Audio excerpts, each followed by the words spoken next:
로마서 2장.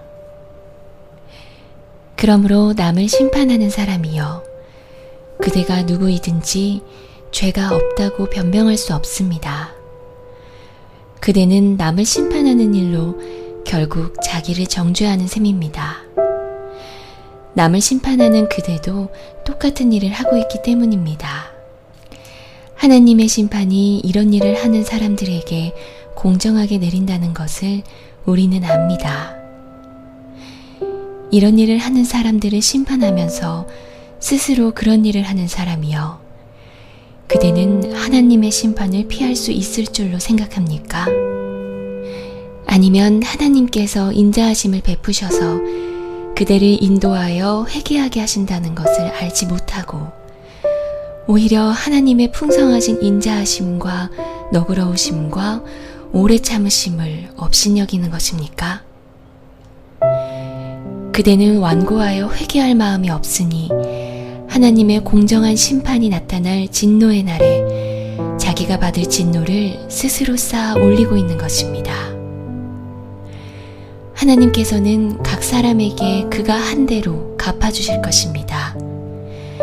참으면서 선한 일을 하여 영광과 존귀와 불멸의 것을 구하는 사람에게는 영원한 생명을 주시고, 이기심에 사로잡혀서 진리를 거스르고 불의를 따르는 사람에게는 진노와 분노를 쏟으실 것입니다.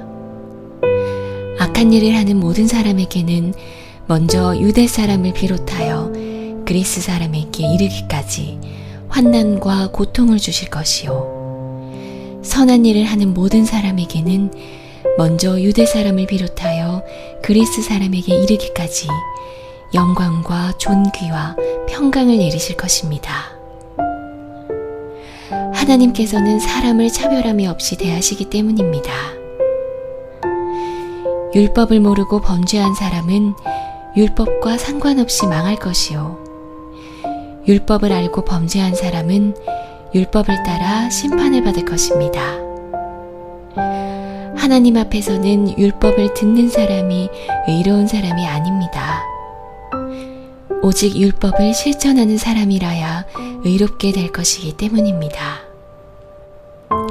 율법을 가지지 않은 이방 사람이 사람의 본성을 따라 율법이 명하는 바를 행하면 그들은 율법을 가지고 있지 않아도 자기 자신이 자기에게 율법입니다.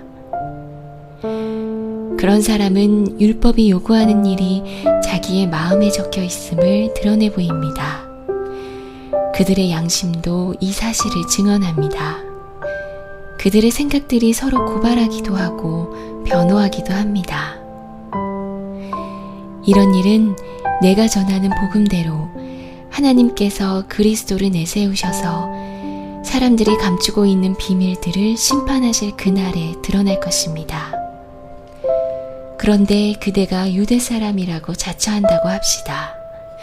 그래서 그대는 율법을 의지하며 하나님을 자랑하며 율법의 가르침을 받아서 하나님의 뜻을 알고 가장 선한 일을 분간할 줄 알며 눈먼 사람의 길잡이요 어둠 속에 있는 사람의 빛이라고 생각하며 지식과 진리가 율법의 구체화된 모습으로 들어있다고 하면서 스스로 어리석은 사람의 스승이요 어린아이의 교사로 확신한다고 합시다.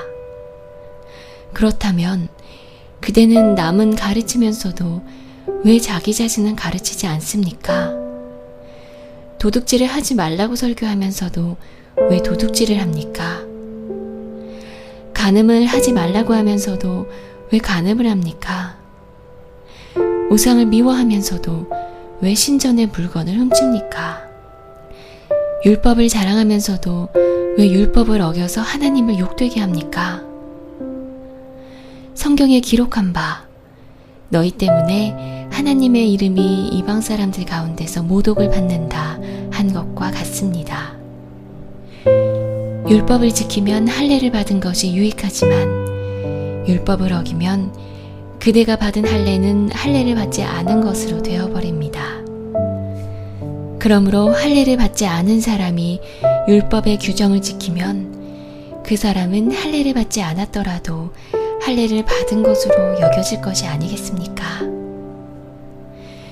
그리고 본래 할례를 받지 않았더라도 율법을 온전히 지키는 사람이 율법의 조문을 가지고 있고 할례를 받았으면서도 율법을 범하는 사람인 그대를 정죄할 것입니다.